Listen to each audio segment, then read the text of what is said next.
It's time for Recipe of the Day. Valentine's Day is just a few days away, and I'm in the mood for something French. And so the recipe I have for you today is for velouté sauce. What is velouté sauce? It is one of the 5 classic mother sauces of French cuisine. The other ones are, do you know, hollandaise, bechamel, tomato, and espagnole sauce. And velouté is fairly similar to bechamel, which you probably know of as like the basis of mac and cheese sauce, a lot of cheese sauces. It's also sometimes in like lasagna or different Italian dishes. So you probably know bechamel well. So velouté is similar except for 2 things. First is that it's made with a blonde roux. So what is a roux? A roux is that mixture of flour and butter that you kind of form into a paste and then you add liquid to form a sauce, right? Now, if you have a blonde roux, that means that you've cooked that butter and flour mixture just a little bit so that it starts to turn an ivory color. It also gets a slightly nutty flavor. Bechamel, on the other hand, uses a white roux. You're basically just mixing together the flour and the butter, and then as soon as that paste is formed, you're adding your liquid so it doesn't take on any color. The other difference between the 2 is that bechamel is usually made with milk. Sometimes some cream is in there. Velouté is made with a light colored stock or broth.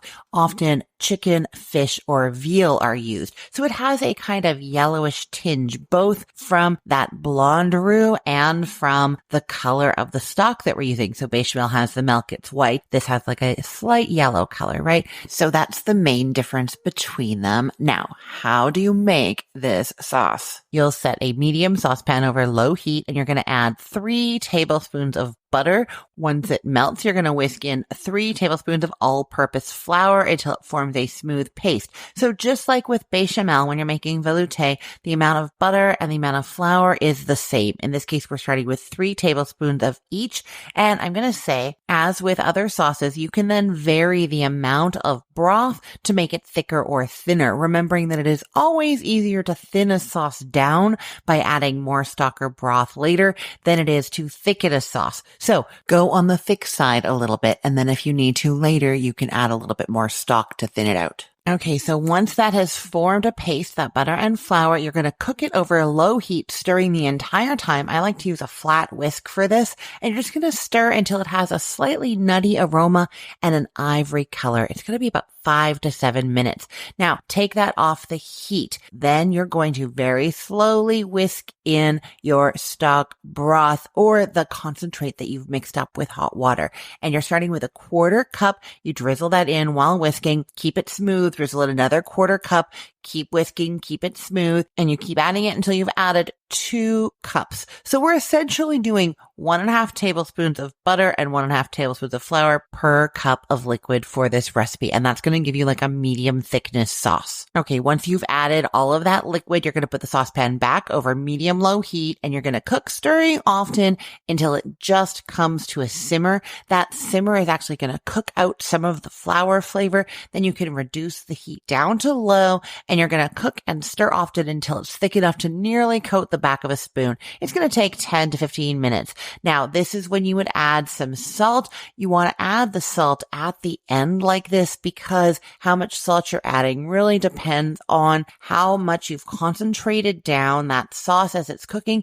and also how salty the broth, stock, or concentrate was that you used at the beginning, right? So you season to taste at the end and then you don't have to worry about that. You're adding the salt in just the right amount for you. You can also go in with a little bit of ground nutmeg. That's very traditional. White pepper is also often used, and that's mostly just because you don't want to see the little black specks in your sauce. If you don't care about black specks, you can go in with black pepper. That is totally fine. I do it all the time. The last step is to strain the sauce through a fine mesh sieve. That'll just get rid of any lumps, flour lumps that happen to be there that you didn't whisk out when you were cooking. Always a good final step. So put a sieve over a bowl, pour it through, and then you can serve that sauce. It also refrigerates very well and it freezes well too. It's a really tasty sauce served on fish, chicken, really great on vegetables as well.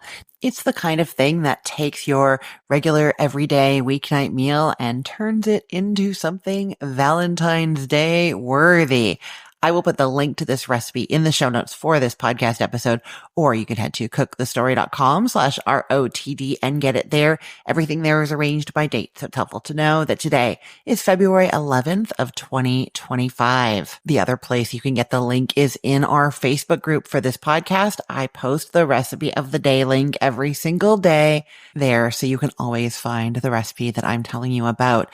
That group is at facebook.com/groups/recipeotd. And I look forward to seeing you there. I'm Christine Pittman from cookthestory.com, thecookful.com, the all-new chicken cookbook, and from this podcast, Recipe of the Day. I hope you have a great day. Let's get cooking.